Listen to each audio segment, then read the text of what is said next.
ଯାହାକି 13 ଦିନ କେବଳ 13 ଦିନ ପାକିସ୍ତାନ ସେ ସମୟରେ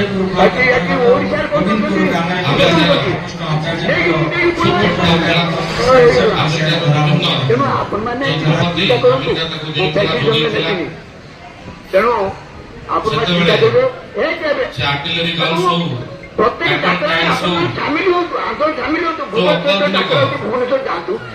ଆର୍ମୋରୀ ଏବଂ ଆମ୍ୟୁନିସନ ପାକିସ୍ତାନ ପାଖରେ ଥିଲା ବୋଧହୁଏ ଭାରତ ପାଖରେ ନଥିଲା, କିନ୍ତୁ ଭାରତ ସେନାବାହିନୀ ମନରେ ଯୋଉ ପୂର୍ବରୁ ଯେତେ ଲଢେଇକୁ ସାମ୍ନା କରିଥିଲେ, ଯୁଦ୍ଧ କରିଥିଲେ, ସେ ଯୁଦ୍ଧର ଗୋଟେ ଭାରତକୁ ଦରକାର ଥିଲା ଯେ କେମିତି ଆମେ ଦେଖେଇବୁ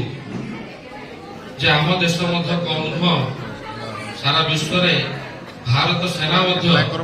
ଗୋଟେ ଅଗ୍ରଣୀ ସେନାରେ ଗଣିତ ହେବ। ଯୋଉଥିପାଇଁ ଏ ଯୁଦ୍ଧରେ ଭାରତ ସାମିଲ ହୋଇଥିଲା। 13 ଦିନ ଭିତରେ ଯୁଦ୍ଧ ସରିଥିଲା। ଆମେରିକା ମଧ୍ୟ ସେ ସମୟରେ ଭୟ ଦେଖେଇଥିଲା 7th ଫ୍ଲିଟ୍ ପଠାଇବ ବୋଲି, ନେଭିର 7th ଫ୍ଲିଟ୍ ପଠାଇବ ବୋଲି, ଏବଂ ପଠାଇଥିଲା ମଧ୍ୟ ବାଟରେ ଥିଲା, କିନ୍ତୁ ତାକୁ କାଳେ କୌଶଳେ ସବୁ ବୁଦ୍ଧି ପ୍ରୟୋଗ କରି 13 ଦିନ ଭିତରେ ପାଖାପାଖି 90,000ରୁ ଉର୍ଦ୍ଧ୍ୱ ପାକିସ୍ତାନୀ ସୈନ୍ୟ ସରେଣ୍ଡର କରିଥିଲେ, ଯାହାକି ବିଶ୍ୱ ଇତିହାସରେ ବୋଧହୁଏ ୱାର୍ଲଡ ୱାର୍ ପରେ ଏ ପ୍ରକାର ଘଟଣା କେବେ ହୋଇନଥିଲା। ତ ସେହିଦିନ ଠାରୁ ପ୍ରକୃତରେ ବିଜୟ ଭାରତର ହୋଇଥିଲା ଏବଂ ସାରା ବିଶ୍ୱରେ ଭାରତ ଚର୍ଚ୍ଚାର ବିଷୟ ପାଲଟିଥିଲା ଏବଂ ଭାରତ ସେନାବାହିନୀ ବିଶ୍ୱରେ ଗୋଟେ ଅଗ୍ରଣୀ ସେନାବାହିନୀ ଭାବରେ ମଧ୍ୟ ପରିଗଣିତ ହେଲା। ଯୋଉଥିପାଇଁ ସେହି ଦିନ ଠାରୁ ଭାରତରେ ଆମେ ବିଜୟ ଦିବସ ପାଳନ କରୁଛୁ ଏବଂ ସେହି ନ୍ୟାୟରେ ପ୍ରତ୍ୟେକ ମୁଁ ଆଶା କରୁଛି ଭାରତ ବର୍ଷରେ କୋଣ ଅନୁକୋଣରେ ବିଜୟ ଦିବସ ନିଶ୍ଚିତ ଭାବରେ ପାଳନ ହେଉଥିବ, କିନ୍ତୁ ସବୁଠୁ ଖୁସିର କଥା ଆମ ଅଞ୍ଚଳରେ जो एक्स सर्विसमैन एसोसिएशन अच्छी मिलिटारी एसोसिएशन अच्छी ताकू मो सह हृदय धन्यवाद दूची, कारण 16 वर्ष धरी से एसोसिएशन को जीवित करके रखिछंती। या पूर्व जिते कार्यक्रम होती प्रत्येक वर्ष योगदान देती एवं मुझे देखा पाई भितर जो उत्साह अच्छी एसोसिएशन प्रति जो गोटे अधिक अधिक लोक केमी सामिल हो एसोसिएशन केमी मजबूत हो से सब चेष्टा विशेषकर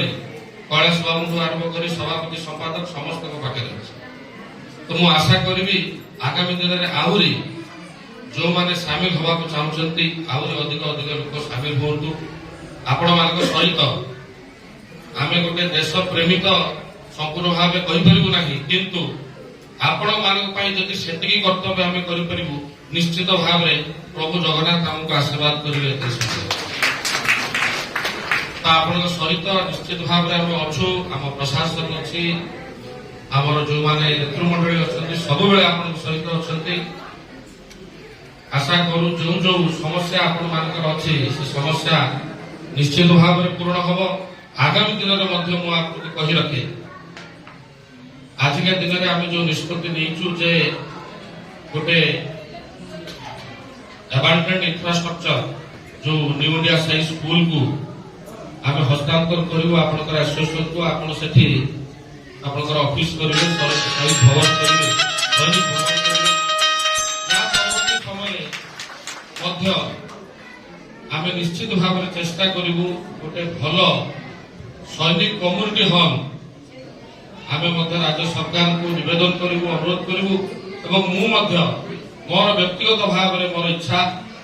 जे जो माने एते करिसंती हम देश पई जो मानक पई प्रकृत रे आमे आज सुख शांति रे बंची पारुछु ताको प्रति छोट अवदान ते जदि आमे की करि परिबा ताले ताको भलो कथा किछ होबो नै।